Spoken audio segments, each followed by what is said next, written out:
This is the back of an olive oil bottle. And the reason I'm showing you this is because we're going to learn about these types of fats. The first thing you need to know about fats is the fact that they are actually called triglycerides, and they look like the molecule above me here.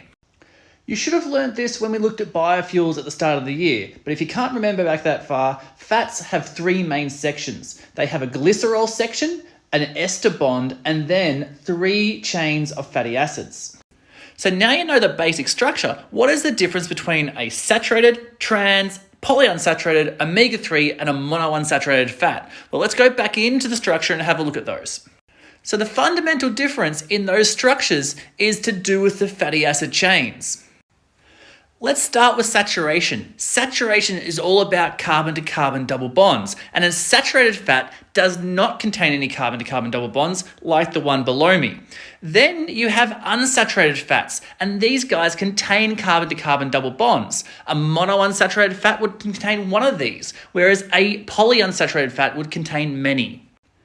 Carbon-to-carbon double bonds affect the structure and thus the properties of our fats and oils. A carbon-to-carbon double bond, you can see, puts a kink in our chain that weakens intermolecular forces and lowers the boiling point of our fat. That makes it more likely to be a liquid at room temperature, and therefore our unsaturated fats are generally found in oils.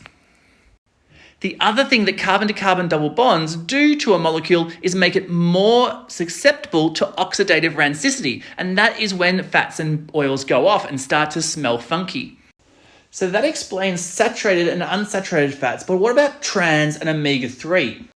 You might remember cis and trans isomers from when we did organic chemistry, and that's where the name trans fats comes from. It's to do with the orientation of the hydrogen around the carbon-to-carbon double bond.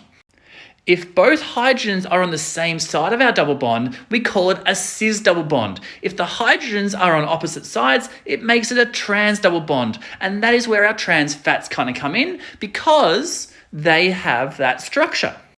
What that does to the properties, it kind of puts it halfway between a saturated fat and a cis fat. So it puts it somewhere between a solid and a liquid. And that means you have a spreadable fat or oil, something like margarine or something similar to that.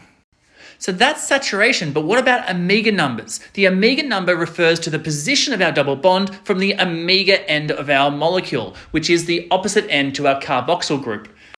Omega-3 simply says it's on the third carbon from that omega end. 1, 2, 3, this is omega-3 fatty acid. And now, when you look at the back of your olive oil bottle, you should understand the structures and properties of these types of fats.